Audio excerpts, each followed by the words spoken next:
Media നെറ്റിൻ്റെ എല്ലാ മാന്യ പ്രേക്ഷകർക്കും കാഴ്ചപ്പാടിലേക്ക് സ്വാഗതം. അടുത്ത കാലത്ത് രാഷ്ട്രീയ രംഗത്ത് ഏറെ വിവാദമായ ദേവികുളത്തിൻ്റെ മുൻ MLA ശ്രീ എസ് രാജേന്ദ്രൻ അവറുകളുടെ BJP പ്രവേശം, അതാണ് ഇന്നത്തെ ചർച്ചാ വിഷയം. ഇന്നിപ്പോൾ ഈ വിഷയവുമായി ബന്ധപ്പെട്ട് ചർച്ചയ്ക്കെത്തിയിരിക്കുന്നത് ദേവികുളത്തിൻ്റെ മുൻ MLA ശ്രീ എസ് രാജേന്ദ്രൻ അവറുകൾ. സ്വാഗതം സാർ. സർ, വളരെ വിവാദപരമായ ഒരു രാഷ്ട്രീയ അന്തരീക്ഷത്തിലൂടെയാണ് ഇപ്പോൾ നമ്മുടെ മേഖല കടന്നു പോകുന്നത്. അതിലേറെയും അങ്ങയെ ചുറ്റിപ്പറ്റിയുള്ള വിവാദങ്ങളാണ്. അങ്ങ് ഇതിനോടകം ഭാരതീയ ജനതാ പാർട്ടിയിൽ മെമ്പർഷിപ്പ് എടുത്തുവെന്നും തിരുവനന്തപുരത്ത് വെച്ച് രാജീവ് ചന്ദ്രശേഖരിൽ നിന്ന് മെമ്പർഷിപ്പ് ഏറ്റുവാങ്ങി എന്നൊക്കെയാണ് പൊതുവെയുള്ള പറച്ചിലുകൾ ആളുകളൊക്കെ. തന്നെയല്ല, അങ്ങനെയൊരു രാഷ്ട്രീയ വാർത്ത കേരളത്തിലാകെ പ്രചരിച്ചിട്ടുമുണ്ട്. അത് പലപ്പോഴും പല മേഖലകളിൽ ചില ആളുകളിൽ നടുക്കം സൃഷ്ടിച്ചിട്ടുണ്ട്. ചില ആളുകളെ സംബന്ധിച്ചിടത്തോളം സന്തോഷമുണ്ട്. എന്താണ് അതിൻ്റെ ഒരു നിജസ്ഥിതി? നിജസ്ഥിതി 8-ാം തീയതി ആണ് മൂന്നാറിൽ വെച്ച് ഒരു 1000-ലധികം ആളുകളോടൊപ്പം ചേർന്ന് അംഗത്വം BJPയിൽ സ്വീകരിക്കുക. അതിന് സംസ്ഥാന പ്രസിഡന്റ് ശ്രീ രാജീവ് ചന്ദ്രശേഖർ വരുന്നുണ്ട്, അണ്ണാമലയും വരാമെന്ന് ഏറ്റിട്ടുണ്ട്.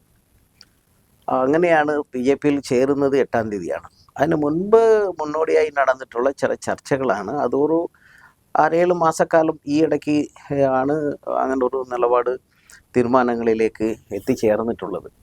അതുകൊണ്ട് അത് ജനങ്ങൾക്ക് പലർക്കും, എന്നെ സമീപിച്ചവർ, ഇപ്പം ഞാൻ നിലപാട് എടുക്കുന്നതോടൊപ്പം എടുക്കാൻ പ്രധാനപ്പെട്ട ചില ചർച്ചകളുണ്ട്. അത് അടിമാലി കേന്ദ്രീകരിച്ച് തന്നെ 2 റൗണ്ട് രാഷ്ട്രീയത്തിന് അതീതമായി ചില പ്രമുഖ വ്യക്തികൾ നമ്മുടെ പ്രദേശത്തിൻ്റെ ചില കാഴ്ചപ്പാടുകളോടൊപ്പം കടന്നു പോകേണ്ട രാഷ്ട്രീയ സാഹചര്യങ്ങളെ സംസാരിച്ചിരുന്നു.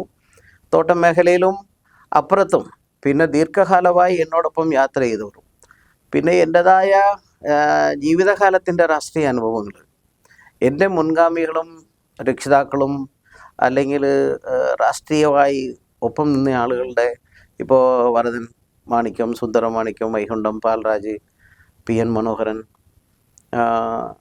ഇപ്പോൾ ഇവരെല്ലാം ഇപ്പോൾ ഇല്ല, G മോഹൻകുമാർ, അവരോടൊപ്പം നിന്നിരുന്ന ഒരാളാണ് എന്നുള്ള നിലയ്ക്ക് ചെറുപ്പം മുതൽ, തീരെ വിദ്യാർത്ഥി മുതൽ ഇങ്ങോട്ട് വന്ന കാലത്ത് ഉണ്ടായിട്ടുള്ള അനുഭവത്തിൻ്റെ അവസാന ഘട്ടം ആണ് പിന്നെ അവസാനം ആ നിലയിലേക്ക് എത്തിക്കുവാൻ ഇടയായതിൽ കാരണങ്ങൾ. കഴിഞ്ഞ ഒരു കൊല്ലക്കാലമായി കേരളത്തിൻ്റെ രാഷ്ട്രീയ നഭോമണ്ഡലത്തിൽ ശ്രീ എസ് രാജേന്ദ്രൻ മുൻ MLA CPM തുടരാൻ സാധ്യതയില്ല എന്ന ഒരു ചർച്ച വന്നിരുന്നു. അത് ജാവ്ദേക്കറുമായിട്ടുള്ളൊരു സംസാരം അങ്ങ് നടത്തിയെന്നും അന്ന് തൊട്ടാണ് സത്യത്തിൽ അങ്ങനെ ഒരു ചർച്ച വന്നത്. അന്ന് തൊട്ടേ BJPയിലേക്ക് അങ്ങ് പോയേക്കുമെന്നൊരു വലിയ രാഷ്ട്രീയ ചർച്ച കേരളത്തിൽ നടക്കുന്നുണ്ടായിരുന്നു. അതായത് അത് അങ്ങനെയല്ല. ഇപ്പോൾ മൂന്നാർ മുതൽ ബോഡിമെട്ട് വരെയുള്ള റോഡ് ദേശീയപാതയുടെ ഒരു ഭാഗമായി മാറിയപ്പോൾ ആ പ്രോജക്റ്റുമായി ബന്ധപ്പെട്ട് എന്തെല്ലാം തടസ്സങ്ങൾ ഉണ്ടായെന്ന് എല്ലാവർക്കും അറിയാം. പാറ പൊട്ടിക്കുന്നത്, മണ്ണിടിച്ചൽ, ഫോറസ്റ്റ്, ഇങ്ങനെയെല്ലാം. അന്നപ്പോൾ ഗോകുൽ സബ് കളക്ടറായിരുന്നു. ആദ്യത്തെ അഡ്മിനിസ്ട്രേറ്റീവ് സാങ്ഷൻ കിട്ടുമ്പോൾ, പിന്നെ അദ്ദേഹം ഫിനാൻസ് സാങ്ഷൻ കിട്ടുമ്പോൾ ജില്ലാ കളക്ടറായി വന്നു. അത് വളരെ നല്ല മുഹൂർത്തം പോലെയായിരുന്നു. അതിൻ്റെ ഇടപെട്ട കാലത്ത് ഫോറസ്റ്റിൻ്റെ ഒരുപാട് NOCകൾ കിട്ടാൻ ഏതാണ്ടൊക്കെ ഒരു 17-18 പ്രാവശ്യം അങ്ങനെ കാണേണ്ടി വന്നിട്ടുണ്ട്. ആ അവസരത്തിലാണ് ഞാൻ പാർട്ടിയുമായി അകൽച്ചയിലുള്ളപ്പോൾ 2023 മാർച്ചിലാണെന്ന് തോന്നുന്നു, അദ്ദേഹം ഒന്ന് വിളിച്ചു. വേറെ വ്യക്തിപരമായ ആവശ്യത്തിന് വേണ്ടിയിട്ടാണ് വിളിച്ചപ്പോൾ ആ നിലയിലേക്ക് പോയത്. പക്ഷെ അന്ന് അദ്ദേഹം ചോദിച്ചു വരണം എന്ന്, വരുന്നുണ്ടോ എന്ന്. അപ്പം ഞാൻ പറഞ്ഞു, അപ്പോഴൊന്നും എൻ്റെ മനസ്സിൽ ഇങ്ങനെ ഒരു ചിന്താഗതിയും ഇല്ല, വരുന്നതിൻ്റെ സംബന്ധിച്ചുള്ള സാധ്യതയില്ല എന്നും അദ്ദേഹത്തിനോട് തീർത്തും പറഞ്ഞു. എൻ്റെ പ്രശ്നങ്ങൾ ഞാൻ പറഞ്ഞു, ഞാൻ ഇങ്ങനെയൊക്കെ പ്രശ്നങ്ങളിലാണെന്ന് പറയുകയും ചെയ്തു. അതുകൊണ്ട് അതിൻ്റെ ബന്ധമില്ല, അതുകൊണ്ട് യാതൊരു ബന്ധമില്ല. സത്യത്തിൽ പാർട്ടിയിൽ നിന്ന് പോകേണ്ട ആവശ്യം അദ്ദേഹത്തിനില്ലായിരുന്നുവെന്നും അദ്ദേഹം പാർട്ടിയിൽ തന്നെ നിൽക്കേണ്ട ആളായിരുന്നുവെന്നും പാർട്ടിയാണ് അദ്ദേഹത്തിന് 3 MLA അവസരം കൊടുത്തത്, ജില്ലാ പഞ്ചായത്ത് പ്രസിഡന്റ് ആകാനുള്ള അവസരം കൊടുത്തത് എന്നൊക്കെ പാർട്ടി പറയുന്നുണ്ടല്ലോ. അതങ്ങ് നിഷേധിക്കുന്നുണ്ടോ? അതായത് അവസരങ്ങൾ എല്ലാവർക്കും പാർട്ടി അവസരങ്ങൾ തരും. വേണേൽ വേറെ ആളുകളെ പരിഗണിക്കാമായിരുന്നു. പരിഗണിക്കപ്പെടേണ്ടതിൽ പ്രധാനപ്പെട്ട അല്ലെങ്കിൽ ഒരു അതിനൊരു ഫസ്റ്റ് പ്രിഫറൻസ് എന്നുള്ള നിലയ്ക്ക് കൊടുക്കണം എന്നുള്ളതിന് ഒരു ക്വാളിഫിക്കേഷൻ ഉണ്ടല്ലോ. ആ ക്വാളിഫിക്കേഷനിൽ എത്താൻ ഏതൊരു വ്യക്തിക്കും അവരുടേതായ ആത്മാർത്ഥ അധ്വാനത്തിൻ്റെ ഒരു പ്രതിഫലമുണ്ട്. അങ്ങനെ നോക്കിയാൽ പലരും നിന്ന് തോറ്റിട്ടുണ്ടല്ലോ. ഈ പല സ്ഥലത്ത് നിൽക്കുന്നവർ തോക്കുന്നുണ്ടല്ലോ. അവസരങ്ങൾ ഉണ്ടാകുക എന്നുള്ളതല്ല, അതിനെ വിജയിപ്പിക്കുക, ഫലപ്രാപ്തിയിലെത്തിക്കുക എന്നുള്ളത് ജനങ്ങളുടെയും മറ്റു രാഷ്ട്രീയ പാർട്ടികളുടെയും കൂടെ, അതായത് മെജോറിറ്റിയായി മാറുക എന്നുള്ളതാണ്. ഇപ്പം അങ്ങ് സൂചിപ്പിക്കുന്നത് ആ മത്സരിക്കുന്ന ആളുടെ വ്യക്തി പ്രഭാവവും കരിസ്മയും ഒക്കെ ജയിക്കുന്നതിന് ബാധകമാണെന്നാണ് ഞാൻ പറയുന്നത്. ഏത് രാഷ്ട്രീയ പാർട്ടിയിൽ ഏത് ജനപ്രതിനിധി ആയാലും ഇല്ലേലും നേതൃത്വമാണേലും അവരുടെ വ്യക്തിപരമായ പേഴ്സണൽ ഡിസിപ്ലിൻ, പേഴ്സണൽ പ്രിൻസിപ്പൽ എന്ന് പറയുന്നത് വളരെ വളരെ വളരെ പ്രാധാന്യമുള്ളത് തന്നെയാണ്.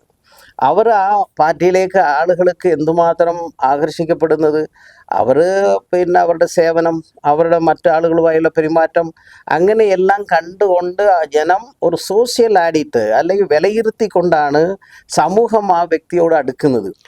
എല്ലാ പാർട്ടിയും അങ്ങനെ തന്നെയാണ്. അതിൽ ഇതിന് പ്രത്യേകിച്ച് ഞാൻ ജില്ലാ പഞ്ചായത്ത് പ്രസിഡന്റ് ആകുന്ന സമയത്ത് ഇപ്പം മണിയോ അല്ലെ പിന്നെ ശശിയോ നിൽക്കാമായിരുന്നു, കെ വി ശശിയോ. എന്തുകൊണ്ട് ജനറൽ സീറ്റിൽ എന്നെ നിർത്തി എന്ന് പറഞ്ഞാൽ ആ സാഹചര്യം ത്രികോണ മത്സരമാണ്. CPI പല സ്ഥലത്തും സൗഹൃദ മത്സരമാണ്. അതിനെ അതിജീവിക്കുവാൻ കഴിയുന്ന ഒരാൾ, മറ്റുള്ളവരിൽ സ്വാധീനമുള്ള ആൾ വേണം. അല്ലാതെ ഏതെങ്കിലും ഒരു പാർട്ടിയിൽ നിശ്ചയിച്ച ആ മെമ്പർമാരെ കൊണ്ട് മാത്രം ജയിക്കാനാവില്ല എന്ന് രാഷ്ട്രീയം നല്ലപോലെ ബോധമുള്ളവർക്കും സാമൂഹ്യ വ്യവസ്ഥയെ മനസ്സിലാക്കുന്ന ആളുകൾക്കും വ്യക്തമായി ഉണ്ടാവും. അപ്പോൾ ഇവർ വീണ്ടും വീണ്ടും വീണ്ടും ഇത് പറയേണ്ട കാര്യമില്ല. ആർക്കും അങ്ങനെ ധാരണയില്ല, ആളുകൾ അങ്ങനെ പറയില്ല. അവസരം കിട്ടിയതൊക്കെ ശരി തന്നെ. ഇപ്പം ഉദാഹരണം, ഇടുക്കിയിൽ പിന്നെ എൻ്റെ മുൻഗാമിയാണ് CV. അദ്ദേഹം എത്ര വട്ടം നിന്നു ഇടുക്കിയിൽ റോസിക്ക് എതിരെ. ഇനി തൊടുപുഴയിൽ ജോസഫ് സാറ്, അവിടെയും CPM മത്സരിക്കുന്നുണ്ടല്ലോ. എന്തായി കാര്യങ്ങൾ? ഇനി പാർലമെൻറ്റിൽ എന്തുമാത്രം മത്സരിക്കുന്നു. അപ്പോൾ അതെല്ലാം അവസരങ്ങളല്ല. ഇനി മറ്റ് പഞ്ചായത്തിലെടുക്കാം. അങ്ങനെ നോക്കിയാൽ ഇത്രയും പ്രാഗൽഭ്യമുള്ള ആളുകൾ വന്ന് തല തൊട്ട് അവരെ നിർത്തിയാൽ മതിയല്ലോ, എല്ലാ സീറ്റും ജയിക്കണ്ടേ? അതല്ല, ആത്മാർത്ഥതയുണ്ട്, ആളുകളുടെ സഹകരണങ്ങൾ, അതിനെ എങ്ങനെ നമുക്ക് രാഷ്ട്രീയമായി അവരെ സഹായിക്കാൻ പറ്റും, അവർ നമ്മളോട് ചേർക്കാൻ പറ്റും എന്ന കാഴ്ചപ്പാട് രാഷ്ട്രീയ രംഗത്ത് ഉണ്ടാകേണ്ടത് എൻ്റെ മാത്രമല്ല എല്ലാവരുടെയും. അതുപോലെ എല്ലാവരും പ്രവർത്തിച്ചാൽ എല്ലാവർക്കും അങ്ങനെയാകാം. ഞാൻ മാത്രം അതിൽ ഒരു ഭയങ്കരനാണെന്നുള്ള അഭിപ്രായമൊന്നും എനിക്ക്. ഈ രാജ MLA മത്സരിച്ച സമയത്താണ് അങ്ങയുടെ പേരിൽ ഒരു സംശയത്തിൻ്റെ കരിനിഴൽ വീഴുന്നത്. പിന്നീട് പാർട്ടി കമ്മീഷന് വെക്കുകയും ആ കമ്മീഷൻ്റെ റിപ്പോർട്ട് ശരിയാണെന്ന് ബോധ്യപ്പെട്ട് അങ്ങയെ സസ്പെൻഡ് ചെയ്തു പാർട്ടിയിൽ നിന്ന്. അതിനുശേഷം പാർട്ടിയിലേക്ക് തിരിച്ചു വരാനുള്ള പല വഴികൾ പാർട്ടി തന്നെ ഒരുക്കി വെട്ടിയെടുത്തു. പക്ഷേ അങ്ങ് വളരെ ബോധപൂർവ്വം അതെല്ലാം നിഷേധിച്ചു എന്നാണ് പറയുന്നത്. അതിൽ വല്ല വാസ്തവമുണ്ടോ? ഈ അഭിപ്രായം പറയുന്ന ആള് അതായത് ഒരു നീതി ബോധമാണ് നമ്മളെ നയിക്കേണ്ടത്. സ്വാർത്ഥ താല്പര്യം, അതിനെ ചുറ്റിപ്പറ്റിയുള്ള സ്വാധീനിക്കത്തക്ക നിലയിലേക്കുള്ള അഭിപ്രായം പറയാൻ ആരും അങ്ങനെ സ്വീകരിക്കരുത്, ഒരു പാത സ്വീകരിക്കരുത്. ഈ പറഞ്ഞ അഭിപ്രായം ആരെങ്കിലും പറഞ്ഞിട്ട് അത് അങ്ങനെയാണ്. കാരണം ഞാൻ പറഞ്ഞല്ലോ, ഞാൻ വിദ്യാർത്ഥിയായി ഇരിക്കുന്ന സമയത്ത് SFI, പിന്നെ അത് കഴിഞ്ഞ് വന്നിട്ട് DYFI, അങ്ങനെയുള്ള സമയം മുതൽ ഞാൻ കണ്ടുകൊണ്ടിരിക്കുന്ന ആളുകളുടേതായ മാനസിക പ്രശ്നങ്ങളും പ്രയാസങ്ങളും, അവസാനം എൻ്റെ മുൻഗാമികളായിട്ടുള്ള നേതാക്കൾ എവിടെ എത്തിയെന്നും അവരുടെ മരണകാലത്ത് മാനസികാവസ്ഥ എന്തായിരുന്നുവെന്നും നേരിട്ട് മനസ്സിലാക്കാനും എന്നോട് അവർ ഷെയർ ചെയ്തതുപോലെ മക്കളോട് പോലും അവർ ഷെയർ ചെയ്തിട്ടില്ല എന്നുള്ളൊരു വസ്തുതയുണ്ട്. ഞാൻ അതിലേക്ക് അങ്ങ് പോകുന്നില്ല, കാരണം അതെല്ലാം വിട്ടതെല്ലാം അങ്ങ് തീർന്നു പോകാൻ വേണ്ടിയിട്ടാണ്. അപ്പോൾ അങ്ങനെയുള്ള അനുഭവം, അതുകൊണ്ടാണ് ഞാൻ കുറച്ച് മുമ്പ് പറഞ്ഞു ആരൊക്കെയാണെന്ന്. വർദ്ധൻ്റെ കാലം മുതൽ PN മനോഹരൻ്റെ കാലം വരെ. അപ്പോൾ ആ നിലയിലേക്ക് ഉള്ള സാഹചര്യങ്ങൾ, സന്ദർഭങ്ങളെല്ലാം അതിൻ്റെ അടുത്ത ആളെന്ന് പറയുന്നത് അടുത്ത ഊണം എനിക്കാണ്. അപ്പോൾ അത് ഞാൻ മനസ്സിലാക്കിക്കൊണ്ട് തന്നെയാണ് കാര്യങ്ങൾ മനസ്സിലാക്കി സംസാരിക്കുന്നത്. അത് സംസാരിച്ചപ്പോൾ അന്നത്തെ സംസ്ഥാന സെക്രട്ടേറിയറ്റ് അംഗത്തിനോട് ഞാൻ പറഞ്ഞപ്പോൾ പുള്ളി പറഞ്ഞത്, നിനക്ക് നിൻ്റെ മക്കളും ഭാര്യയെയും നോക്കി നാട്ടിൽ പോകാം, നിനക്ക് അത്രയ്ക്ക് മതി, നിനക്കിപ്പം 3 വട്ടം MLA ആയി, ഒരു ജില്ലാ പഞ്ചായത്ത് പ്രസിഡൻ്റായി, ഇനി നിനക്ക് എന്താ വേണ്ടേ, മര്യാദയ്ക്ക് ഇരുന്നോളണം എന്ന് പറയുന്നത് മുതൽ അപ്പോൾ കർക്കശമായ നിലപാടിലേക്ക് വന്നു എന്ന് നമുക്ക് വ്യക്തമായി മുൻവിധിയോടുകൂടി സമീപനം സ്വീകരിക്കുന്നു എന്ന് മനസ്സിലായി. എന്നാൽ ഇങ്ങനെ ഒരു സ്ഥാനാർത്ഥി വിജയിച്ചു എന്ന് പ്രഖ്യാപനം വരുന്ന ദിവസം 24 TV-യിലൂടെ ഈ പ്രഖ്യാപനം ഉണ്ടാവുമെന്ന് ഞാൻ അറിഞ്ഞില്ല. റിസൾട്ട് വരുന്നു, രാജ ജയിച്ചു. രാജേന്ദ്രൻ പുറംതിരിഞ്ഞാലും രാജ ജയിച്ചു എന്ന് 24-ൽ ന്യൂസ് വാർത്ത വരുന്നത് അതേ സമയത്ത് അതേ സെക്കൻഡിൽ. അതിനുശേഷമാണ് അപ്പോൾ എൻ്റെ യൂഹങ്ങളെല്ലാം ശരിയായിരുന്നു. എന്നാൽ 2017-ൽ ഞാനിപ്പോൾ 42 വർഷക്കാലത്തിന് ശേഷമാണ് യൂണിയൻ്റെ റെക്കഗ്നേഷൻ കിട്ടുന്നത്. തോട്ടം തൊഴിലാളിയുടെ മകനായിരുന്ന ഒരാൾ തൊഴിലാളികളുടെ പ്രശ്നങ്ങൾ, താമസ സൗകര്യം, ടോയ്ലറ്റിൻ്റെ പ്രശ്നം, തൊഴിൽ പ്രശ്നങ്ങൾ സംസാരിക്കരുതേ എന്ന് തൊഴിൽ മേഖലകളിൽ MLA ആയ എന്നോട് തൊഴിലാളികൾ വോട്ട് ചെയ്ത എന്നോട് സംസാരിക്കരുത് എന്ന് മാനേജറോട് ഒരു ട്രേഡ് യൂണിയൻ്റെ നേതാവ് പറയുന്നുണ്ട്. അതിനെ നമ്മൾ സമ്മതിക്കുന്നു, വിധേയനാകുന്നു. ശരി, ഞാൻ സംസാരിക്കുന്നില്ല എന്ന് പറഞ്ഞ് ഞാൻ പിന്മാറുന്നു. ഒരു area committee member, local committee secretary എന്നോട് എങ്ങനെയാണ് ഒരു ജനപ്രതിനിധിക്ക് ഇത്തരം അടിസ്ഥാനപരമായ ചില വിഷയങ്ങളിൽ ഇടപെടാൻ പാടില്ല എന്ന് പറയുമ്പോൾ പിന്തിരിയാൻ പറ്റുമോ? അങ്ങനെ അത് കേട്ടു, ഞാൻ പിന്തിരിഞ്ഞു. അന്ന് ഒരാൾ ലോക്കൽ കമ്മിറ്റി സെക്രട്ടറി സ്ഥാനം സെൽവം നിർത്തിയിട്ട് അങ്ങ് പോയി. ഏരിയ കമ്മിറ്റി മെമ്പർ പിന്നെ അതിൻ്റെ കൂടെ അങ്ങ് തുടർന്നു. പക്ഷെ നമ്മളത് സഹിച്ചു. അത് കഴിഞ്ഞതിന് ശേഷവും പൊമ്പള ഒരുമ സമരം വരുന്നു. അന്നും സമരം തീരുന്ന ഘട്ടത്തിൽ അവസാനം കോടിയേരി അടക്കമുള്ള ആളുകൾ വന്നതിന് ശേഷമാണ് നേതാക്കന്മാർ മൂന്നാറിലെത്തുന്നത്. അപ്പം ആ വരുന്ന പ്രശ്നങ്ങളെല്ലാം അഭിമുഖീകരിക്കുന്നു. ഇതെല്ലാം അത്രയും ആത്മാർത്ഥമായി നിന്ന ഞാൻ, ജീവൻ പോയാലും പോകട്ടെ എന്ന്, ബക്രീദിന് അന്ന് SI ആയിരുന്നു, അദ്ദേഹത്തിൻ്റെ കയ്യിൽ വീഡിയോ ക്ലിപ്പുണ്ട്. അത് നോക്കിയാൽ ഇന്നും അറിയാം എത്ര ഭീകരമായ അന്തരീക്ഷങ്ങൾ ഉണ്ടായിരുന്നു. അതിനെയെല്ലാം ജീവനെ നൽകിയാണേലും പാർട്ടിയുടേതായുള്ള പ്രസ്റ്റേജ് അല്ലെങ്കിൽ പാർട്ടിയുടെ കരുത്ത് നിലനിർത്താൻ വേണ്ടിയിട്ട് അന്ന് എടുത്ത നിലപാടുകളും ഒപ്പം ചിലപ്പോൾ ശരിയോ തെറ്റോ ഒക്കെ ആയിരിക്കാം, അവമാനമൊക്കെ ആയിരിക്കാം. പക്ഷെ അതിനോടൊപ്പം നിന്നല്ലോ. അങ്ങനെ നിന്ന ഒരാൾ ഒരു സ്ഥാനമാനത്തിന് വേണ്ടി ഇങ്ങനെ ചെയ്തു എന്ന് പറയാൻ അവർക്ക് എളുപ്പമാണ്. പക്ഷേ 2017 ഞാൻ വിചാരിക്കുന്നത് 22/13/2017 ഒരു പരാതി കൊടുത്തു. അതിൽ 17 വർഷക്കാലം ഈ പറയുന്ന ചില വ്യക്തികൾ എന്നോട് കാണിക്കുന്ന ചില അവഗണന, എന്നോട് എടുക്കുന്ന സമീപനങ്ങൾ, പാർട്ടിയോടൊപ്പം നിലനിർത്താതിരിക്കാൻ എടുക്കുന്ന ചില നിലപാടുകളെ സംബന്ധിച്ച് അന്ന് ഞാനത് പരാതിപ്പെട്ടു. അത് കഴിഞ്ഞിട്ട് 20-ൽ പരാതിപ്പെട്ടു. 20-ൽ പരാതിപ്പെട്ടതിന് ശേഷമാണ് 21-ൽ എൻ്റെ പേരിൽ നടപടി വരുന്നത്. അപ്പോൾ പിന്നെ ഒരു കാരണവശാലും പാർട്ടിയുടെ കൂടെ അടുപ്പിക്കില്ല എന്നുള്ള കാര്യം വളരെ വ്യക്തമാണ്, ഉറപ്പാണ്. ഒരുപാട് കാര്യങ്ങളുണ്ട്, അതിലേക്ക് സമയപരിമിതമായതുകൊണ്ട് ഞാൻ പറയുന്നില്ല. അപ്പോൾ ഇടയ്ക്ക് ഞാനൊന്ന് ഇടപെട്ട് ചോദിച്ചോട്ടെ, ഈ പാർട്ടി കണ്ടെത്തിയ കമ്മീഷൻ റിപ്പോർട്ടിൽ എന്തെങ്കിലും വാസ്തവം ഉണ്ടെന്ന് അങ്ങ് കരുതുന്നുണ്ടോ? പോലീസ് സ്റ്റേഷനിൽ ഞാൻ ഈ പാർട്ടിയുടെ നടപടിക്രമങ്ങളെ സംബന്ധിച്ച് പരാമർശിക്കാൻ ആഗ്രഹിക്കുന്നില്ല. എന്നെ സംബന്ധിച്ച് അത് ഏകപക്ഷീയമാണ് എന്നുള്ളതുകൊണ്ടാണ് ഞാൻ അങ്ങോട്ടേക്ക് വരുന്നില്ല.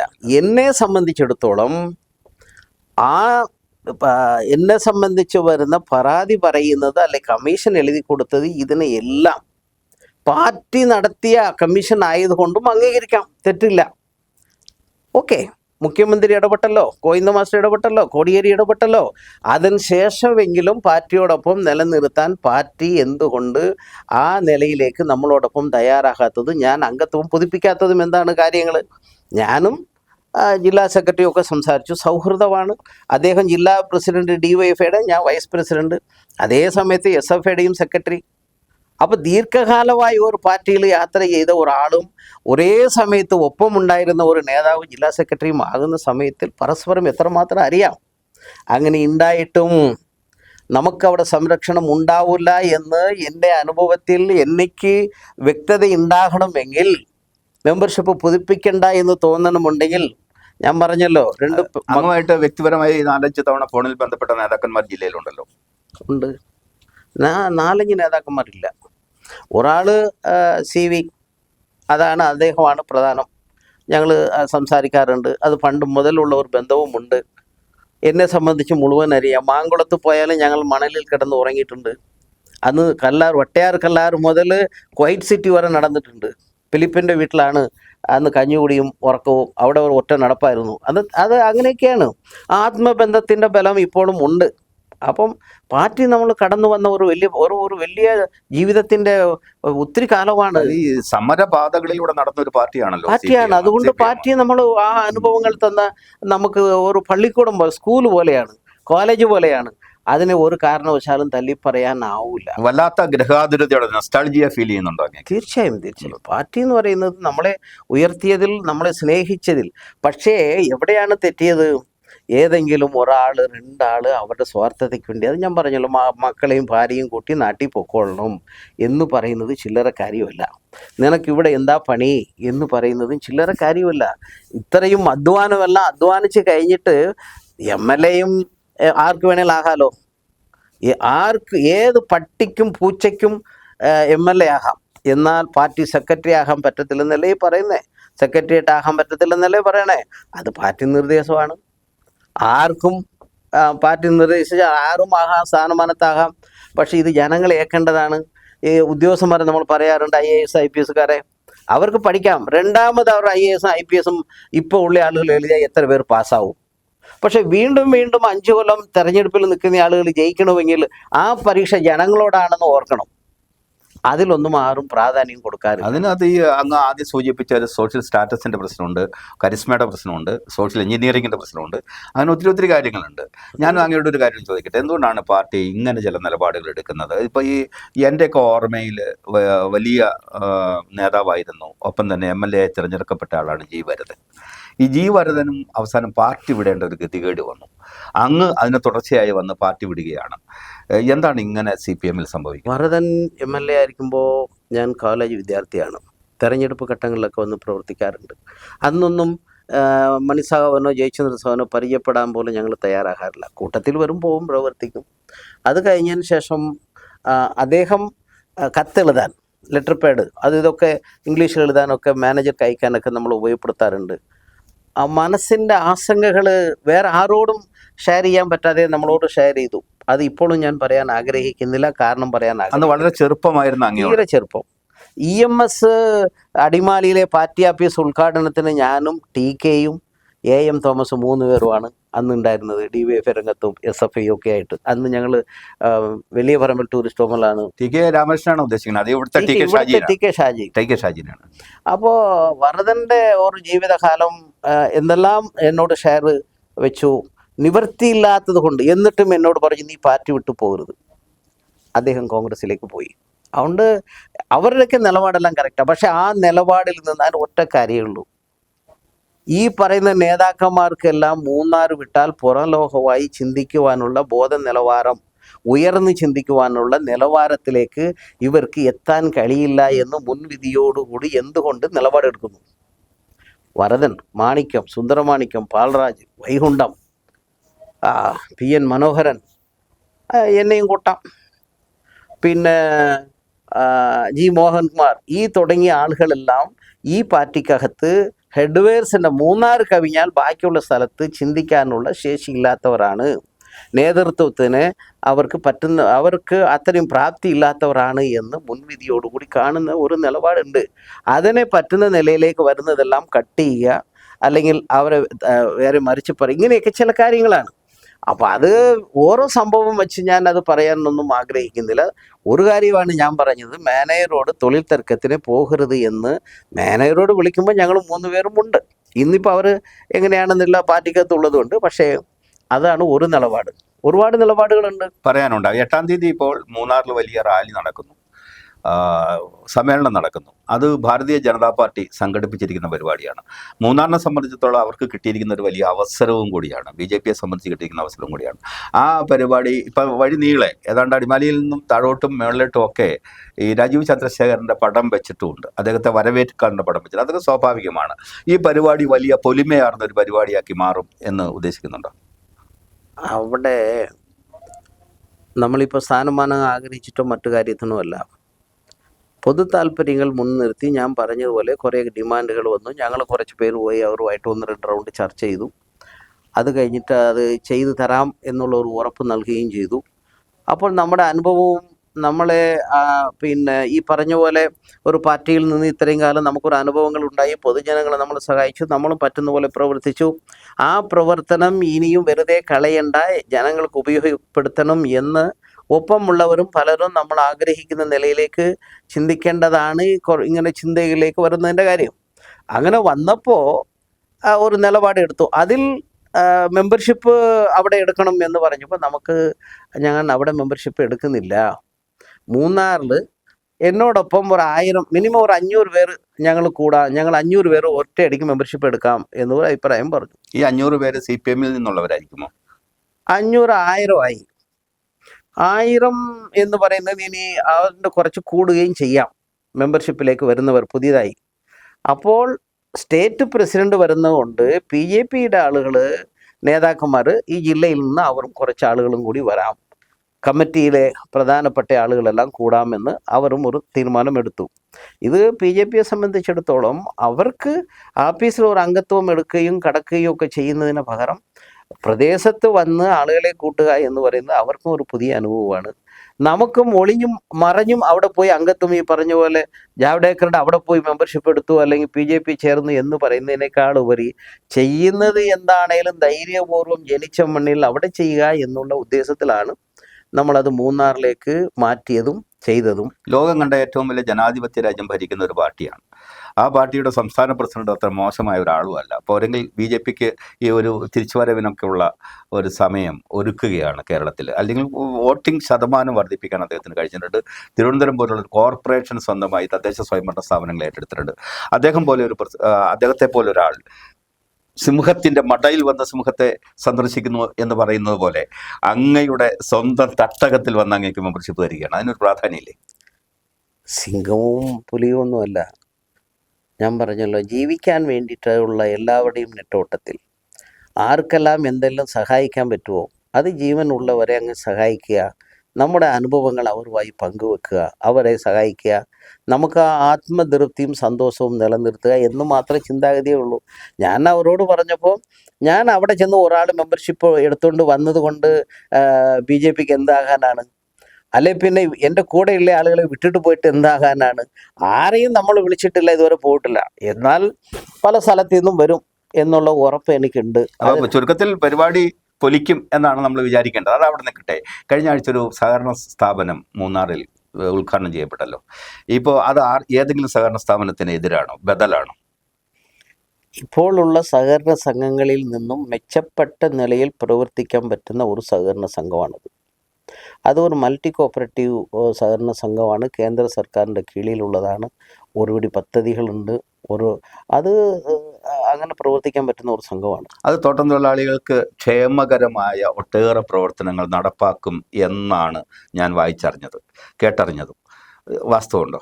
തീർച്ചയായും. ഇപ്പോൾ BJP അധ്യക്ഷനും മറ്റുമായി അദ്ദേഹം ഇവിടെ യോഗത്തിൽ വരുമ്പോൾ പരാമർശിക്കും. ഞങ്ങൾ വെച്ചിട്ടുള്ള ഒരു 4 ഡിമാൻഡ് എന്താണെന്നും അത് എങ്ങനെ നടപ്പിലാക്കുമെന്നും അദ്ദേഹം വിവരിക്കും. അതിൻ്റെ തുടർന്നാണ്, അത് കഴിഞ്ഞിട്ടാണ് ഞങ്ങൾ അംഗത്വം സ്വീകരിക്കുക. ഇപ്പോൾ തൊഴിലാളി മേഖലകളിലുള്ള പ്രയാസങ്ങൾ അവർക്ക് മറികടക്കാൻ, അവർ അതിജീവിക്കുവാൻ കഴിയുന്ന എന്തെങ്കിലും സഹായം ഏതെങ്കിലും തരത്തിൽ ആർക്കെങ്കിലും കൊടുക്കാൻ പറ്റുമോ എന്ന് ചിന്തിച്ചാൽ സമരം കൊണ്ട് സമാധാനം ആകാം. അല്ലെങ്കിൽ പിന്നെ അത് ഉടമയും തൊഴിലാളിയും ഒരുപോലെയുള്ള പ്രയാസങ്ങൾ പരിഹരിക്കാൻ ചില തീരുമാനങ്ങളും സഹായങ്ങളും വേണ്ടി വരും. ഇത്രയും കാലം ചെയ്യാൻ കഴിയാത്ത, അല്ലെങ്കിൽ ഇത്രയും കാലം ചിന്തിച്ചിട്ട് പോലും ഇല്ലാത്ത ഈ തോട്ടം തൊഴിലാളികളുടെ വളരെ ക്ലേശപൂർണ്ണമായ ജീവിതമുണ്ട്. അങ്ങേക്ക് അറിയാവുന്നതാണ്. ഞാൻ അങ്ങോട്ട് കാര്യങ്ങളൊന്നും പറഞ്ഞിട്ടുണ്ടായില്ല. അങ്ങ് അതിൽ ഒത്തിരി ഇടപെട്ടിട്ടുണ്ടെന്ന് എനിക്കറിയാം. പക്ഷേ ഈ പെമ്പിള സമരത്തിൻ്റെ, ഒരുമ സമരത്തിൻ്റെ കാര്യമൊക്കെ അങ്ങ് സൂചിപ്പിച്ചല്ലോ. അതുമായി ചിന്തിച്ച് നോക്കിയാൽ ഈ സഹകരണ സംഘത്തിന് അവരുടെ ജീവിത നിലവാരത്തെ ഉയർത്താൻ കഴിയുമെന്ന് അങ്ങ് വിശ്വസിക്കുന്നുണ്ടോ? തീർച്ചയായും. അത് ചർച്ച ചെയ്ത് കഴിഞ്ഞ വിഷയമാണ്. അതെല്ലാം BJPയുടെ സംസ്ഥാന അധ്യക്ഷൻ അവിടെ വരുമ്പോൾ പ്രസംഗിക്കുമെന്നാണ് ഞാൻ പ്രതീക്ഷിക്കുന്നത്. അവർക്കത് ചെയ്യാൻ പറ്റും. ഇപ്പം ഉദാഹരണത്തിന് BML എന്നുള്ള ഒരു സ്ഥാപനം ഇതിൻ്റെ സിസ്റ്റർ കൺസേൺ ആണ്. അവർക്ക് സെൻട്രൽ ഗവൺമെൻറ് നേരിട്ട് 3000-ഓളം വീടുകൾ കൊടുക്കുന്നു. അവർ വീടിൻ്റെ പണി നടത്തിക്കൊണ്ടിരിക്കുന്നു. ഇവിടെ തോട്ട മേഖലയിൽ തോട്ട ഉടമകളും ഒക്കെയായി ബന്ധപ്പെട്ട് തൊഴിലാളികൾ താമസിക്കുന്നത്. ഇപ്പം ഞാൻ ജനിച്ചത് എസ്റ്റേറ്റ് ലൈൻസിലാണ്. ആ വീടിൻ്റെ പ്രശ്നങ്ങൾ, വീടില്ലാത്തവരുടെ പ്രശ്നങ്ങൾ, അങ്ങനെയുള്ള ഒരുപിടി സ്കീമുകൾ എനിക്ക് തോന്നുന്നത്, ഞാൻ അവരോട് പറഞ്ഞത് 10-50,000 വീടെങ്കിലും നടപ്പിലാക്കാൻ കഴിയണം എന്നാണ്. അപ്പോൾ ഘട്ടം ഘട്ടമായി ഏതെല്ലാം പ്രശ്നങ്ങൾ, പ്രതിസന്ധികൾ ഏതെല്ലാം വകുപ്പുകളിലുണ്ടോ ആ കേന്ദ്ര മന്ത്രിമാർ ഇതിനെ പഠനം നടത്തുന്നതിനും സന്ദർശിക്കുന്നതിന് നേരിട്ട് വരികയും പരിഹാരം കാണുകയും ചെയ്യിക്കാം എന്നുള്ള ഒരു സംസാര വിഷയത്തിലാണ് ഞങ്ങൾ എത്തിച്ചേർന്നിട്ടുള്ളത്. അതിന് അദ്ദേഹം എന്തെല്ലാമാണെന്ന് അദ്ദേഹം പറയുമെന്നാണ് ഞാൻ പ്രതീക്ഷിക്കുന്നത്. അപ്പോൾ മൂന്നാറിൽ INTUC-ക്കും AITUC-ക്കും CITU-വിനും പുറമെ BMS എന്ന് പറയുന്ന ഒരു ട്രേഡ് യൂണിയൻ സംഘടന കൂടി അധികം താമസിയാതെ പിറവിയെടുത്തേക്കും എന്ന് കരുതുന്നതിൽ തെറ്റുണ്ടോ? ഞങ്ങൾ ഇപ്പം ഞാൻ പറയുന്നത് യൂണിയൻ സംഘടിപ്പിച്ച് അവിടെ അങ്ങനെ പ്രമാണിയാവണം എന്നുള്ള ഒരു കരുത്ത്, ഒരു അഭിപ്രായമൊന്നും അങ്ങനെയില്ല. അങ്ങനെയാണെങ്കിൽ യഥാർത്ഥത്തിൽ ഈ CITU-വിൻ്റെ തോട്ടം തൊഴിലാളി യൂണിയനുമായി ബന്ധപ്പെട്ടാണ് ഇതിൻ്റെ തർക്കത്തിൻ്റെ തുടക്കം എന്നാണല്ലോ പലരും പറഞ്ഞു കേൾക്കുന്നത്. തർക്കം CITU-വിൻ്റെ നേതാവിനെയാണ് തർക്കം, അല്ലാണ്ട് തൊഴിലാളികൾക്ക് തർക്കമില്ല, എനിക്കും തർക്കമില്ലല്ലോ. നമുക്ക് തർക്കമില്ല. യൂണിയൻ സംഘടിപ്പിക്കാൻ വേണ്ടിയിട്ടും ഇതല്ല ചെയ്യുന്നത്. അവർക്ക് സേവന മേഖലകളിൽ, അത് ഞാൻ പറഞ്ഞില്ല, ഇത്ര കാലം വെറുതെ ഇരുന്നു. പലരും ഇപ്പം ഉദാഹരണത്തിന് ഒരാൾ രാത്രി 10 മണിക്ക് വിളിച്ചിട്ട് എന്നോട് പറയുന്നു സ്റ്റേഷനിൽ ഇടപെടണം, അല്ലെങ്കിൽ ഒരു ഹോസ്പിറ്റലിൽ ഇടപെടണം, അല്ലെങ്കിൽ ഇന്ന പോലെ വിദ്യാഭ്യാസ സ്ഥാപനത്തിൽ ഇടപെടണം. എനിക്ക് ഈ 4-5 കൊല്ലമായി ഞാൻ ആരെയും വിളിക്കുകയും ഇടപെടുകയും ചെയ്തിട്ടില്ലല്ലോ. ഞാൻ പാർട്ടിയിൽ ചില ആളുകളെ വിളിച്ച് പറയും, ഇടപെടാൻ പറയും. പക്ഷേ അവർ അതുപോലെ തിരിച്ചു വന്ന് പറയും, അത് അവിടെ പോയി നടന്നില്ല, ഒന്ന് ഇടപെടണം, വീണ്ടും ഇടപെടണം. അപ്പോൾ ഞാൻ സ്വയമായി ആലോചിച്ച ഒരു കാര്യം, ഒരു 4-5 വർഷക്കാലമായി നമ്മൾ ആറുമായിട്ട് യാതൊരു ബന്ധവുമില്ല. പാർട്ടിക്കാരോട് പറഞ്ഞു വിടുന്നു, അവർ സഹായിക്കുമെന്ന് കരുതുന്നു, അവർ തിരിച്ച് വീണ്ടും വരുന്നു, വീണ്ടും അതേ ആവശ്യം നമ്മളോട് പറയുന്നു. അത് അങ്ങോട്ടുള്ള വിശ്വാസം. അതെ, അത് തന്നെയാണ് കാര്യം. അപ്പം നമ്മൾ 4 വട്ടം അവരോട് വോട്ട് വാങ്ങിച്ചു, ജയിച്ചു, ബാധ്യതയുണ്ട്. ആ ബാധ്യത നടത്തി കൊടുക്കാൻ നമുക്കൊരു പ്ലാറ്റ്ഫോം വേണ്ടേ? നമുക്ക് ഏതെങ്കിലും ആശയം ഇരിക്കട്ടെ. ഇപ്പം നമ്മൾ അതിലേക്ക് കടക്കുന്നില്ല. പക്ഷെ നമ്മളോടൊപ്പം നമ്മളെ സഹായിച്ച ആളുകൾ നാളെ നമ്മുടെ മുമ്പിൽ, നമ്മുടെ പിൻഗാമികൾ, നമ്മുടെ മക്കളുടെ മക്കൾ വരുമ്പോൾ അവർക്കൊരു ദീർഘവീക്ഷണ കാഴ്ചപ്പാടോടുകൂടി സഹായിക്കാൻ പറ്റുന്ന ഏതാണ് സാഹചര്യം എന്ന് മുമ്പിൽ നിൽക്കണ്ടേ? അതിന് എന്താ മാർഗം? പിന്നെ നമ്മളോ വേണ്ട അതിന് ചില നിലപാടുകൾ പറയുന്നു. ഇപ്പം പെട്ടിമുടി ദുരന്തമുണ്ടായി, 70 പേർ മരണപ്പെട്ടു. ചിത്രവർത്ത് പോസ്റ്റ്മോർട്ടം നടത്തണമെന്ന് കലക്ടറും അന്നത്തെ ഇടുക്കിയിലെ മന്ത്രിയും തീരുമാനിച്ചു. മുഖ്യമന്ത്രിയോട് പറഞ്ഞു. ഞാൻ ഇവിടുത്തെ MLA ആണ്, അഹങ്കാരം കൊണ്ടല്ല, ആ മേഖലയെല്ലാം പോകുന്ന ആളായതുകൊണ്ട് എന്നോട് ചോദിച്ചില്ല. ഇത് എന്നോട് അവിടെ വന്ന് സബ് കളക്ടർ പറഞ്ഞു. ഞാൻ ഉടനെ മുഖ്യമന്ത്രിയെ നേരിട്ട് വിളിക്കുന്നു. മുഖ്യമന്ത്രിയോട് ഞാൻ പറഞ്ഞു, 100 കിലോമീറ്റർ അങ്ങോട്ടും ഇങ്ങോട്ടും പോകണം, പെരിയവാരയിൽ പാലം പോയി കിടക്കുക, ഇടയിൽ മണ്ണിടിഞ്ഞ് വീണാൽ ഈ ഡെഡ് ബോഡികൾ അവിടെ ഇവിടെയും കാണും, ആയിരക്കണക്കിന് ആളുകളുടെ നടക്ക കൂടി പോകണം, ബന്ധുക്കളെല്ലാം ഡെഡ് ബോഡിയുടെ കൂടെ പോകണം, ഇത് അസാധ്യമാണ്.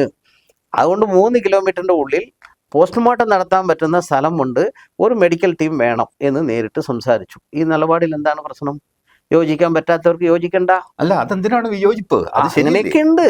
ഞാൻ പറയുന്നത് അതൊക്കെയാണ് വിയോജിപ്പുകൾ എന്ന് പറയും. ഇപ്പോൾ കുട്ടിയാർ വേലി കൊടുത്തു, എത്ര പേര് കോൺഗ്രസ്സുകാർ രാഷ്ട്രീയമാണ്, അവർക്ക് സമരം ചെയ്യാം, പ്രശ്നമില്ല.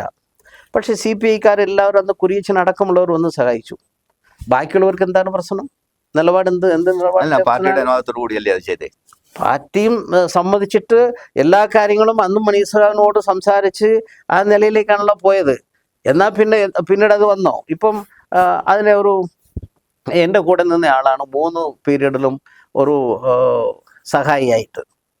ആ പ്രദേശത്ത് താമസത്തിൻ്റെ അവിടെ ഒരു ബ്രാൻഡ് ഷോപ്പ് വരുന്നു. അപ്പം അതിനെ കോൺഗ്രസ് സമരത്തിലേക്ക് വരുന്നു.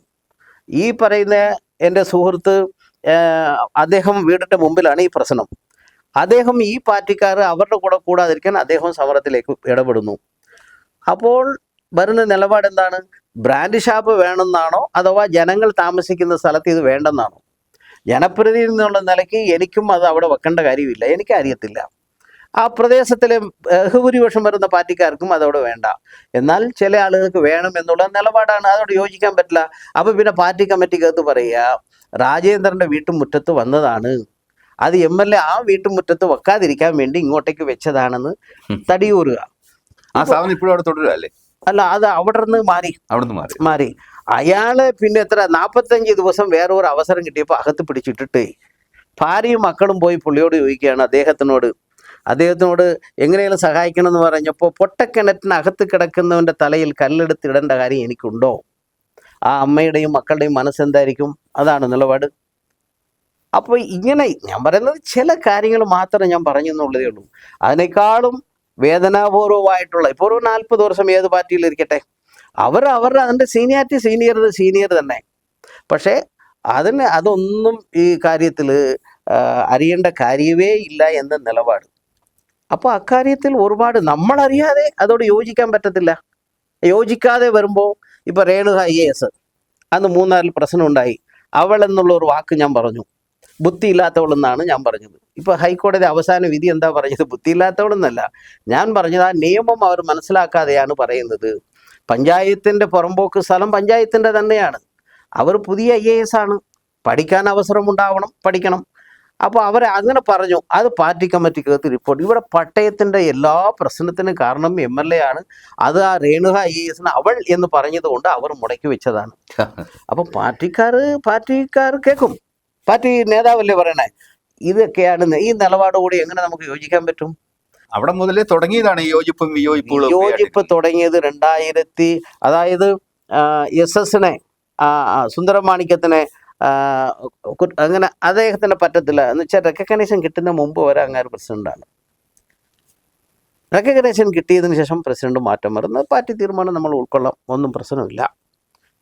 അദ്ദേഹത്തിന് ഓർമ്മക്കുറവാണെന്ന് ഒരാളെ രോഗിയാക്കി മാറ്റേണ്ട കാര്യം ആർക്കും ഇല്ല. രോഗി ആണെങ്കിലും കുഴപ്പമില്ല എന്ന് പറയണം. പകരം രോഗിയാക്കാൻ വേണ്ടി ഓർമ്മയില്ല അങ്ങനെ അദ്ദേഹം. അപ്പോൾ അവിടെ മുതൽ അങ്ങ് തുടങ്ങി. എനിക്ക് ദേവികുളത്ത് ഞാൻ മത്സരിക്കുമ്പോൾ ദേവികുളത്ത് സ്വീകരണമില്ലായിരുന്നു ഒരു തെരഞ്ഞെടുപ്പിൽ. ഇപ്പോൾ രാജയുടെ കാര്യം പറയുവാണല്ലോ. രാജയുടെ കാര്യം പറയുമ്പോൾ എനിക്ക് ഈ പാർട്ടി എവിടെയാണ്? കാന്തല്ലൂറും മറയൂറും ആദിവാസി മാത്രമാണ് എനിക്ക് നിശ്ചയിച്ചത്. ഈ പ്രദേശത്തെങ്ങും പോകാൻ പറഞ്ഞില്ല. എന്തുകൊണ്ട്? എന്നോട് വിശ്വാസക്കുറവ്, അല്ലെങ്കിൽ പിന്നെ ഞാൻ പോകേണ്ട കാര്യമില്ല, ഇതായിരുന്നു. ഞാൻ പോയില്ല. പാർട്ടി പറഞ്ഞ പോലെ ഞാൻ അങ്ങോട്ട് മാറി നിന്നു. എന്നാൽ ഇതേ ആളുകൾ, ഇതേ നേതാക്കന്മാർ തന്നെയാണല്ലോ ഈ കാര്യം കാണുന്നത്. രാവിലെ 6 മണിക്ക് പോകേണ്ട സ്ഥലത്ത് അവരാരും പോയില്ല. ഞാൻ സ്ഥാനാർത്ഥിയായിരിക്കുമ്പോൾ ദേവികുളം ടൗണിൽ എനിക്ക് സ്വീകരണമില്ല. അന്ന് ഇല്ലാത്ത നടപടിക്രമങ്ങൾ ആ നേതാക്കന്മാരോട് എടുക്കാത്ത നടപടിയല്ലേ എന്നോട് വന്നത്. മറുപടിക്ക് പാർട്ടിക്ക് ഞാൻ വിശദീകരണം ചോദിച്ചപ്പോൾ മറുപടി കൊടുത്തു. പക്ഷെ എന്താണ് എനിക്ക് തന്നതിനകത്ത് പറയുന്നത്? മറുപടി കത്ത് കിട്ടിയിട്ടില്ലെന്നാണല്ലോ. മുഖ്യമന്ത്രി ഇരിക്കുകയാണ്, മൈക്ക് തട്ടി വിട്ടു. ഞാൻ തട്ടി അതിനെ ആ മൈക്ക് അങ്ങനെ തട്ടി മാറ്റിയതിനെ ബോധപൂർവം ഞാൻ അങ്ങനെയൊന്നും ഉണ്ടാക്കിയെടുത്തതാണ് പ്രചരണത്തിന് എന്നാണ് എൻ്റെ പേരിലുള്ളത്. അങ്ങനെയുള്ള അടിസ്ഥാനരഹിതമായ ചില ആരോപണങ്ങൾ ആണെന്നാണ് അങ്ങ് പറയുന്നത് അല്ലേ? പലതും അതൊക്കെ എന്ന് പറയുന്നത് എന്തും പറഞ്ഞോട്ടെ, നമുക്കത് പ്രശ്നമല്ലല്ലോ. പക്ഷേ വേദനിപ്പിക്കുന്ന നിലയിൽ നമ്മളെ അകറ്റി നിർത്താൻ വേണ്ടി ചില കാര്യങ്ങൾ ഇങ്ങനെ ബോധപൂർവ്വം. ഇപ്പൊ വേദനിപ്പിക്കുന്ന കാര്യം പറഞ്ഞല്ലോ. ഇപ്പൊ അവസാനമായിട്ട് മണിയാശാന്റെ പ്രസംഗം, വിവാദമായ പ്രസംഗം, അങ്ങേക്കെതിരെയുള്ള പ്രസംഗം, അതിനകത്ത് എന്താണ് അങ്ങയുടെ നിലപാട്? രാജേന്ദ്ര എന്ന് അദ്ദേഹം ഒരുപാട് കാലം നമ്മളോട് പറഞ്ഞിട്ടുള്ളതല്ലേ. നമ്മളെ വളർത്തുന്ന കാര്യത്തിലും നിർത്തുന്നതും ജയിക്കുന്നതിലും അദ്ദേഹമൊക്കെ ഒരുപാട് അതങ്ങനെ കണ്ടിട്ടുള്ളൂ. ഞാൻ അത് പ്രതികാരം അല്ലെങ്കിൽ അങ്ങനെ പ്രതികരിക്കുക എന്നുള്ള ചിന്താഗതി അന്നും എനിക്ക് ഉണ്ടായിട്ടില്ല. അതുകൊണ്ടാണ് അതങ്ങനെ. അത് മണിയാശാന്റെ ഒരു സാധാരണ ശൈലി അതാണ്. പക്ഷെ BJP പലരും എന്നോട് വിളിച്ചു, പ്രകടനം നടത്തണം, പ്രതിഷേധം നടത്തണം, പ്രസംഗം. ഞാൻ പറഞ്ഞു അതൊന്നും വേണ്ട, ഞാൻ 8-ാം തീയതിയാണ് മെമ്പർഷിപ്പ് സ്വീകരിക്കുന്നത്. ഇപ്പോൾ ഞാൻ ഇങ്ങനെ ഇരിക്കുകയാണ്. അതുകൊണ്ട് ഇപ്പം പറയുന്നത് ഇപ്പൊ 8-ാം തീയതി ഈ വരദരൻ പോയതുപോലെ ഈ പ്രതിപക്ഷം എന്ന നിലയിൽ, പ്രധാന പ്രതിപക്ഷം എന്ന നിലയിൽ കേരളത്തിൽ പ്രത്യേകിച്ച് ഇന്ത്യൻ മതേതരത്വത്തിന്, ജനാധിപത്യത്തിന്, ദേശീയതയ്ക്ക് വലിയ സംഭാവന നൽകിയ ഈ കോൺഗ്രസ് പാർട്ടിയിലേക്ക് പോകണം എന്ന് ചിന്തിക്കാതിരുന്നത്? കോൺഗ്രസ് പാർട്ടിയും വ്യക്തിപരമായ സ്വാതന്ത്ര്യമാണ് അങ്ങയുടെ. അതായത് എല്ലാ പാർട്ടിക്കാരും വന്നിരുന്നു. CPM-ൽ നിന്ന് എന്നെ അടർത്തി മാറ്റണം എന്ന് ആഗ്രഹിച്ചവർ എന്നെ കൊണ്ട് കെട്ടാൻ നോക്കിയത് CPI-യിലാണ്. വോട്ട് മാറാതിരിക്കും, സ്വാധീനം പോകാതിരിക്കും. തീർച്ചയായിട്ടും. അതോടൊപ്പം അടുത്ത് ചിന്തിച്ചത് എന്താണെന്ന് വെച്ചാൽ, കോൺഗ്രസിൻ്റെ ഒരു നേതാവിനോട് ഇവർ പറഞ്ഞു, അവൻ അവിടെ വന്നാൽ ചേർക്കണ്ട, ഇപ്പുറത്ത് CPI-യിലേക്ക് പോകാൻ നിങ്ങൾ ഒറ്റപ്പെട്ട് സംസാരിക്കണമെന്ന് പറഞ്ഞു. അപ്പോൾ പിന്നെ ഞാൻ എന്ത് വേണം? ഈ പാർട്ടിയിൽ ഒരു കാരണവശാലും അടുപ്പിക്കില്ല എന്നുള്ളത് വ്യക്തതയായി. അത് കോൺഗ്രസ്സുകാരോട് പറഞ്ഞാൽ നിങ്ങളും ചേർക്കണ്ട, അത് CPI കൊണ്ട് ചേർക്ക് എന്ന് പറയുന്ന കാര്യം നമുക്ക് മനസ്സിലായി. അവിടെ കൊണ്ടുപോയി കെട്ടണമെന്ന് മുൻകൂട്ടി. കാരണം ഇവിടുന്ന് പോകുന്നവരെല്ലാം അങ്ങോട്ട് പോയാൽ മതി എന്നാണ്. അത് നമുക്ക് താല്പര്യമില്ല. പിന്നെ കോൺഗ്രസ് ഇന്നല്ലേലും നാളെ LDFും ഇപ്പൊ ഇന്ത്യ മുന്നണി എന്ന് പറയുന്നത് 2 സംസ്ഥാനത്താണല്ലോ ഇല്ലാത്തത്. തീർച്ചയായിട്ടും അതിപ്പോ കേരളത്തിൽ പഞ്ചായത്ത് തെരഞ്ഞെടുപ്പിൽ 10-20% തെരഞ്ഞെടുപ്പുകളിൽ LDFും UDFും പല സ്ഥലത്തും ജോയിന്റ് ആണ്. വട്ടവടയിലുണ്ട്, ഇപ്പൊ ഇവിടെ നമ്മുടെ പ്രദേശത്ത്. അത് ഈ വിദൂരമല്ലാത്തൊരു ഭാവിയിൽ ഒരു പക്ഷേ കേരളത്തിൽ അങ്ങനെ വന്നേക്കൂലേ? ഉറപ്പായും ഉണ്ടാവുന്നുള്ള കാര്യത്തിൽ തർക്കമില്ല. അത് കുറച്ച് ഇപ്പോൾ 5-10 കൊല്ലമാവും. അതെ. അപ്പൊ പിന്നെ നമ്മൾ അതും കണ്ടിട്ട് നമ്മുടെ പിൻഗാമിയായി വരുന്ന കുഞ്ഞു കുട്ടികളെല്ലാം ഏതെങ്കിലും സ്ഥലത്ത് അനാഥരായി നിൽക്കേണ്ട ഒരു കാര്യമില്ലല്ലോ. ഇനി നമുക്ക് ഇഷ്ടം ഉണ്ടേലും ഇല്ലേലും ചിലത് സ്വീകരിച്ചേ മതിയാവും. അപ്പൊ പിന്നെ എന്ത് ചെയ്യും? ഇഷ്ടമുണ്ടെങ്കിലും ഇല്ലേലും നമ്മൾ സ്വീകരിച്ചേ മതിയാവും. കണക്കൂട്ടണം. അപ്പൊ നമ്മൾ പലർക്കും ഒരു നല്ലത് നടക്കുമെങ്കിൽ ഇത് കയ്പാണെങ്കിലും കഴിക്കുക. സമയത്തിന്റെ പരിമിതി കൊണ്ടാണ് സാർ അവസാനമായി ഒരു ചോദ്യം കൂടി. സാർ സമയം കഴിഞ്ഞിരിക്കുന്നുവെങ്കിൽ പോലും ഈ തവണ നിയമസഭാ ഇലക്ഷൻ സമാഗതമാവുകയാണ്. അങ്ങ് മത്സരിക്കുമോ? ഞാൻ ഈ മത്സരിക്കാനുള്ള ഒരു ആഗ്രഹവുമില്ല. മനസ്സ് അതിന് പാകപ്പെട്ടതല്ല. കാരണം ഒരുപാട് കാരണങ്ങളുണ്ട്. നമ്മൾ കയറി ഇറങ്ങി നടക്കാത്തതും ഈ പ്രദേശത്ത് എന്തെല്ലാം ചെയ്യാൻ പറ്റുമോ പരമാവധി വൈദ്യുതിയും റോഡും സ്കൂളും ആശുപത്രി അടക്കമുള്ള പല കാര്യങ്ങളിൽ ഇടപെടാൻ സാധിച്ചിട്ടുണ്ട്. അത് തന്നെ സംതൃപ്തി. അവിടത്തേക്ക് ആർക്കെങ്കിലും എത്താൻ പറ്റുമെങ്കിൽ എത്തിക്കോട്ടെ, അതാണ് ഒരു ചാലഞ്ച്. ഇനി ഒരു തെരഞ്ഞെടുപ്പിലേക്ക് പോകാനും കാടുകളെല്ലാം നടക്കാനും പണ്ടുപോലെ ഓടാനും പിടിക്കാനും ഒക്കെ പറ്റുന്ന സാഹചര്യത്തിലേക്കല്ല. നമുക്കും ഏതാണ്ടൊക്കെ 10-60 വയസ്സിലേക്ക് നമ്മൾ നീങ്ങുമല്ലേ. പിന്നെ പുതിയതായിട്ട് ഒരു ചുമതല അങ്ങനെ വഹിച്ച് പോകേണ്ട ഒരു കാര്യമില്ല. നമുക്ക് ചെയ്യേണ്ട കാര്യങ്ങൾ മാത്രം. 6 വേണേലും ഇപ്പം ഇത്തവണ വേണമെങ്കിൽ BJPയിൽ ആരെങ്കിലും നിന്നാൽ ജയിക്കുമെന്ന് ഉറപ്പ് പറയാൻ പറ്റത്തില്ല. പക്ഷേ 5 കൊല്ലം BJPയുടെ നേതാക്കൾ എങ്ങനെയാണോ സഹകരിക്കുന്നത്, ആ സഹകരണത്തിൻ്റെ അടിസ്ഥാനത്തിൽ ഒരു 5 കൊല്ലത്തിനുള്ളിൽ ആരെ നിർത്തിയാലും ജയിക്കുന്ന പർവ്വത്തിലേക്ക് ഇത് മാറ്റാൻ പറ്റും. വളരെ നന്ദിയുണ്ട് സാർ. കാര്യങ്ങൾ പറയാൻ ഇനിയും അനവധിയായി ബാക്കിയുണ്ടെന്നിരിക്കുക. നമുക്ക് മറ്റൊരു അവസരത്തിലാവാം. തീർച്ചയായിട്ടും ഈ റാലിക്ക് ശേഷം, തെരഞ്ഞെടുപ്പിനൊക്കെ ശേഷം, ഒരുപക്ഷെ തെരഞ്ഞെടുപ്പിന് മുമ്പ് തന്നെ നമ്മൾ വീണ്ടും ഇരിക്കും. കാര്യങ്ങൾ ജനങ്ങൾക്ക് കുറേ കൂടി അറിയുവാൻ താല്പര്യം. സമയത്തിൻ്റെ പരിമിതി കൊണ്ടുമാണ്. വളരെ സന്തോഷമുണ്ട് സ്റ്റുഡിയോയിലെത്തിയതിനും മനസ്സ് തുറന്നതിലും. നന്ദി. ചർച്ച അവസാനിക്കുമ്പോൾ രാഷ്ട്രീയ വിഷയങ്ങൾ ഇനിയും ബാക്കിയാണ്. ഇരു കൂട്ടർക്കും പറഞ്ഞാൽ അവസാനിക്കില്ല. പക്ഷേ ദേവികുളത്തിൻ്റെ രാഷ്ട്രീയ അന്തരീക്ഷം ഇലക്ഷൻ കഴിയുമ്പോഴേക്കും എങ്ങനെയായി മാറും? നമുക്ക് കാത്തിരിക്കാം. നന്ദി, നമസ്കാരം.